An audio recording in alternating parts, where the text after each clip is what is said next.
Only grandson. What you doing under there? Everyone's gone. They all forgot you? Yeah. How long you been under there? 2 days. It gets cold at night. I pee my pants to stay warm. Wise choice. I'm Chucky. Before all this happened, my life was like a blank sheet of paper, until being forced into the Galagga family's big whirlpool and ending up all messed up. The story starts with my great-grandfather Frank. Years of heavy drinking finally pushed his body to the limit. The doctor said that without a matching liver donor, he would survive the winter. In the entire Galagga family, perhaps only Uncle Carl truly wants to save him. Unfortunately, he is still a minor and does not meet the donation criteria. As for the others, they have long been accustomed to Frank's life and death and simply do not care. He's dying. Why is that my problem? Because he's your father? It's not like he was dealt a bad hand, okay? He drank through the liver that he had and he wrecked it. And now he wants to wreck mine. No way. It's okay, son. If Fiona won't do it, I'll get my other daughter too. Debbie's too young. My oldest daughter, Samantha. What?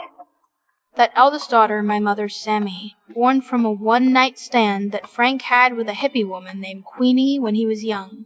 Before Frank found us, my mom and I had been living in an abandoned trailer.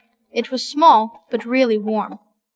最近为了给大家呈现更优质的视频，我换了台新设备来剪辑，而且没花什么钱，因为我把闲置物品回收了，换钱买的。我最近收拾家里，发现不少闲置都落灰了，之前没时间一个个卖，又懒得扯皮，干脆叫转转上门全部打包回收了。没想到这些主机、相机、投影仪啥的加起来有6、7千呢。要我说，谁家没几个闲置啊？想轻松处理，我强烈推荐转转。The first time I met Frank, my mom and I had no idea who he was, but Mom seemed to like him a lot. She kept bringing him back to our trailer. Whenever he came over, I couldn't even sleep properly. He talked loudly. His laugh sounded like a cough, and he always reeked of alcohol, mixed with a kind of, a fucking indescribable stench of shit. Later we found out he was deathly ill and needed a major surgery. Mom was willing to do anything for him, even ready to donate part of her liver. But guess what? This dying old man was actually her biological father. Mom went crazy with anger when she first found out, but that bit of resentment was quickly overwhelmed by her longing for fatherly love. She started to enlist me in taking care of the seriously ill Frank. It means a lot. You looking after me like this. I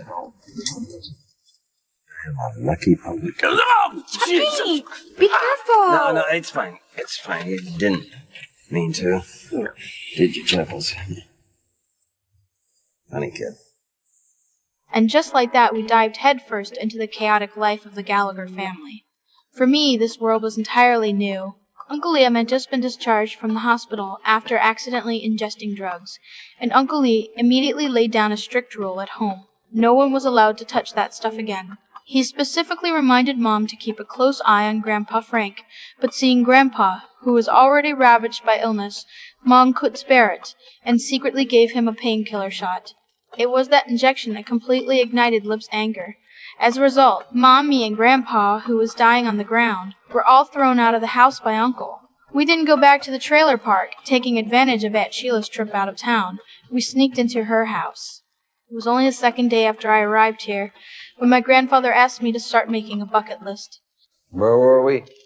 Number 9, rob a convenience store. Number 10, recycle scrap metal. Number 11, prostitution. Nix that one. My thrill drill is out of juice. Number 12, sperm bank. See number 11. To keep Grandpa Frank alive, Mom came up with a plan. She pretended to put Aunt Sheila's house up for sale with a sign outside, and kept collecting deposits from different buyers. Almost all the money cheated was exchanged for medicine, which was injected into Grandpa's body. Mom even resorted to selling herself just to get doctors to make regular home visits. Later, when we heard Grandpa's last wish to go to the alibi bar one more time, Mom actually moved the entire bar over and invited all Grandpa's drunkard friends that day. I saw Grandpa cry. It was the first time I'd ever seen him shed tears, and at that moment I suddenly felt that maybe everything Mom had done was worth it. On that day, Mom heard from a drug dealer that he could arrange an underground liver transplant surgery. It was like Mom had grabbed the last straw to save a life. She immediately scraped together money with Aunt Sheila and arranged a transplant for Grandpa at an underground clinic. The result, as one might expect, was that Grandpa didn't get a new liver. Instead, even his originally healthy kidneys were cut out. Now Grandpa was really on the verge of death, and all of us were waiting for him to take his last breath. But who could have predicted that a doctor suddenly rushed over, saying he was going to replace Grandpa's liver? Just because Grandpa was at death's door, his position on the organ transplant waiting list jumped straight to the top. In this way, Grandpa's liver transplant was ultimately successful. After the surgery, the doctor said to interact more with Grandpa Frank, so that he can stimulate his brain and wake up earlier. I'm not sure all this woo-woo spiritual stuff is gonna help, Dad. Not with that attitude, it won't. I'm having a great time. Oh, yay! What the hell are you guys doing? We're waking Frank's spirit. Why don't you just do this? What happened? Later, Mom took me back to live at the Gallagher's again. Since Aunt Fiona got married, she hasn't come back much, so Mom temporarily took her place and became the new head of the family. She also set many new rules, and our lives continued in this strange atmosphere. My slowness has become an original sin. At this school, I became a target of bullying. To save me from a few more punches, my mom gave Uncle Carl what he wanted, begging him to be my backer at school. Uncle Carl was the school bully, and with him around, no one dared to touch me. Treat this new uncle like a boss. If he says, go east, I dare not go west. Uncle Carl. We interrupting you? No, I'm fine. The story is just getting good. Continue.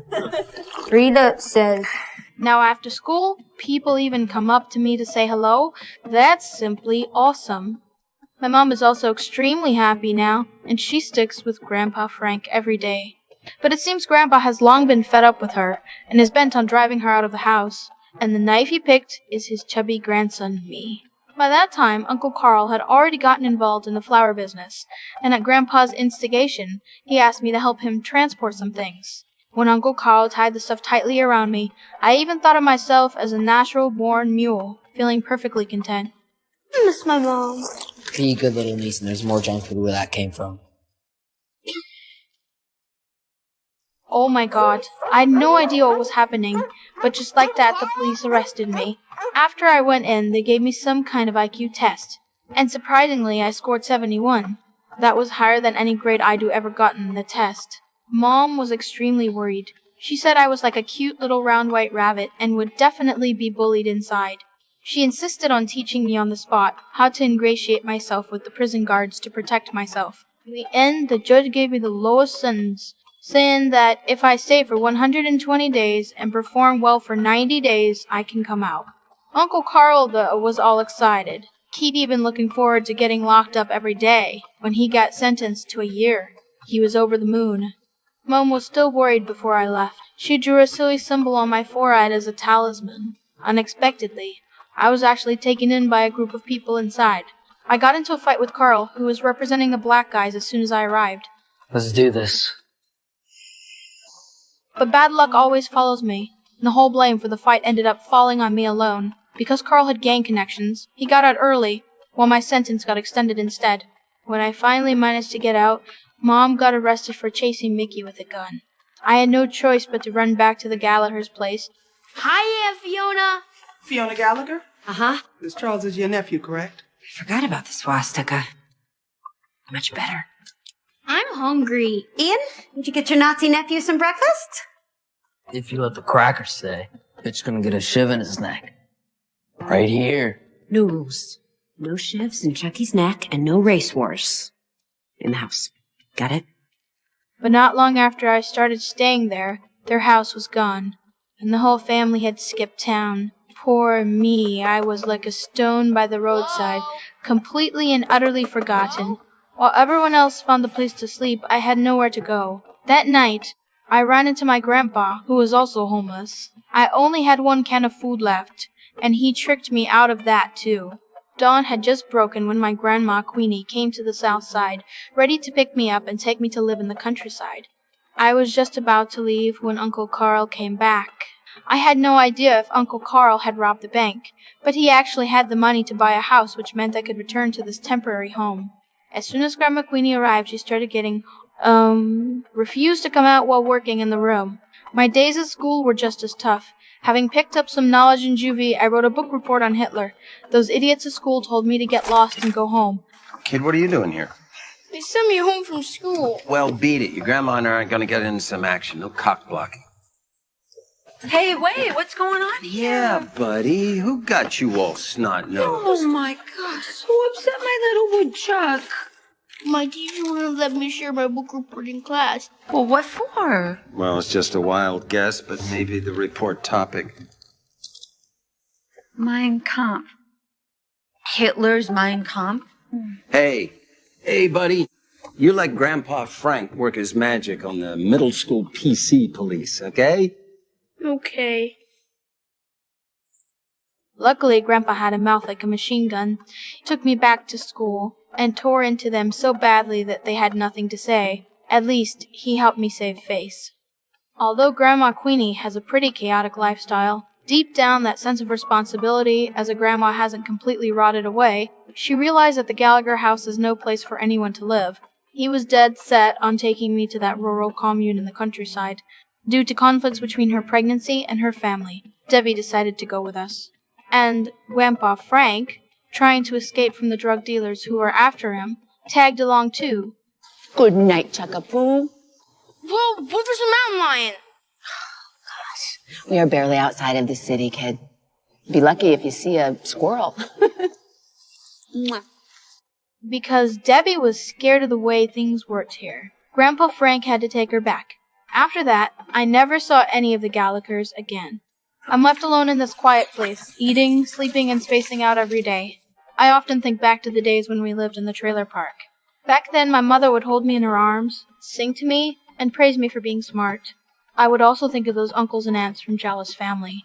Aunt Fiona's hurried back, Grandpa lying on the sofa, and even the hateful face of Uncle Carl when he bullied me. Those days, whether good or bad, are now so far, far away from me. I'm like an unwanted old toy in their yard, thrown into the corner, never to be thought of again. Grandma?